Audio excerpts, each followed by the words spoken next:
বিপর্যয়, আর্তনাদ, একের পর এক মৃত্যু, স্বজন হারানোর কান্না। রবিবার এক বিভীষিকাময় রাতের সাক্ষী থাকলো গার্ডেন রিচ। भाई का पता नहीं अभी तक। ভাই বলছে তোর ভাবি নেই। রবিবার রাত তখন 11:49। গার্ডেন রিচের পাহাড়পুর এলাকায় হঠাৎ করে আলো নিভে যায়। কয়েক সেকেন্ডের মধ্যেই ধুলোয় ঢেকে যায় এলাকা। সঙ্গে ভূমিকম্পের মতো তীব্র শব্দ। তাসের ঘরের মতো হুড়মুড়িয়ে ভেঙে পড়ে নির্মীয়মান বহুতল। মুহূর্তের মধ্যে ধূলিসাৎ হয়ে যায় 6 তলা বিল্ডিং। বহুতলের চারপাশে টালির চালের ঝুপড়ি ছিল। ঘুমন্ত অবস্থায় কিছু বুঝে ওঠার আগেই কংক্রিটের চাঙড় ভেঙে চাপা পড়ে যান অনেকে। স্থানীয়রাই ধ্বংসস্তূপ সরিয়ে উদ্ধারের চেষ্টা করেন। আমার ছেলেকে বলছে, দাদা আকাশ, আকাশ, আমার ছেলের নাম আকাশ, আকাশ, আকাশ, ওর তাঁতি মা কই, মা তো ইট বুকে পড়ে গেছে। তা ওর মাকে আমি তাঁতি তুলে বাইরে দিলাম। দমকল, পুলিশ ও বিপর্যয় মোকাবিলা বাহিনী পৌঁছলেও অপরিসর গলি ও অন্ধকারের কারণে ব্যাহত হয় উদ্ধার কাজ। ধ্বংসস্তূপের নিচে যারা আটকে ছিলেন তাদের কোনো রকমে জল ও অক্সিজেন দেওয়া হয়। ঘটনাস্থলে পৌঁছন পুলিশ কমিশনার। ঘটনাস্থলে আসেন দমকল মন্ত্রী। ভোরে পৌঁছন পুর ও নগরোন্নয়ন মন্ত্রী ফিরহাদ হাকিমও। ভোর 5:30 নাগাদ ধ্বংসস্তূপ কেটে বের করে আনা হয় কয়েকজনকে। তড়িঘড়ি হাসপাতালে নিয়ে যাওয়া হলেও মৃত্যু হয় 9 জনের। আশঙ্কাজনক অবস্থায় চিকিৎসাধীন আরও অনেকে।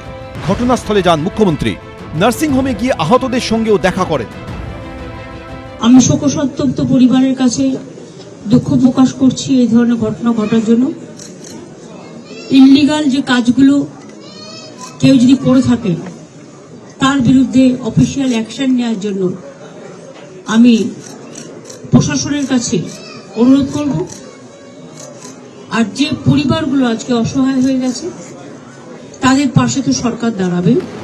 ঘটনায় অভিযুক্ত প্রমোটার মোহাম্মদ ওয়াসিমকে গ্রেফতার করেছে গার্ডেন রিচ থানার পুলিশ। কিন্তু এতগুলো প্রাণ যে চলে গেল তার দায় কাদের? এই বেআইনি নির্মাণের নেপথ্যে কারা? আদৌ কি তার হদিশ কোনোদিন মিলবে? সুকান্ত মুখোপাধ্যায়, পার্থপ্রতিম ঘোষ, ময়ূখ ঠাকুর চক্রবর্তী, এবিপি আনন্দ।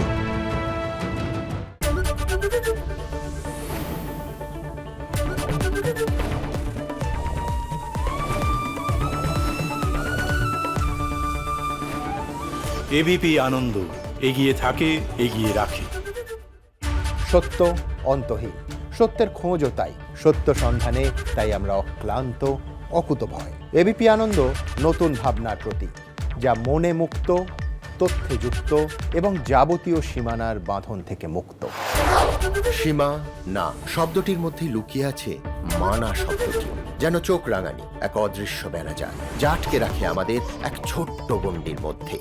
একমাত্র সঠিক খবরই গড়ে তুলবে এক মুক্ত সমাজ। সেই জগৎ গড়ার লক্ষ্যে কোনো সীমানার ঠুকুটি আমরা মানব না।